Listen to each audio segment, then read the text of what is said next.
Այսօր մեր ժողովրդի համար ամոթալի ու խայտառակ օրերից մեկն է։ Այսօր վարչապետի պաշտոնը դեռևս զբաղեցնող Փաշինյանը չափազանց լկտի, ես կասեի անհավասարակշիռ վերաբերմունք է ցուցաբերել մեր երկրի քաղաքացիների նկատմամբ։ Մարդը,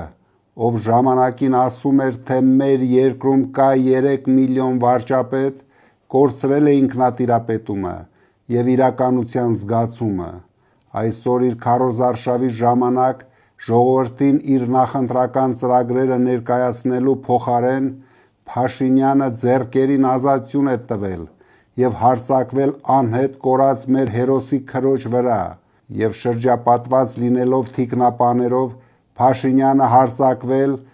և վիրավորել է երիտասարդ տղամարդու։ Եվ այսպես շարունակ։ Սիրելի հայրենակիցներ, ուզում եմ ձեզ մի բան ասել. անգամ 20 օր Փաշինյանի երկրի ղեկավար մնալը վտանգավոր է մեր երկրի համար։ Մեր բոլոր հակառակորդները տեսնում են, թե ինչ հոգեբանական անհավասարակշիռ վիճակում է գտնվում մեր երկրի ժամանակավոր ղեկավարը։ Նրա յուրաքանչյուր օրը վարչապետի պաշտոնում թուլացնում է մեր երկիրը։ Փաշինյանը խայտառակում է ոչ միայն մեր պետությունը,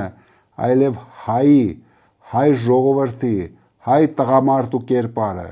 Մենք դա թույլ չենք տալու։ Հունիսի 7-ին մեր ժողովուրդը վերջ կտա ազգային խայտառակությանը։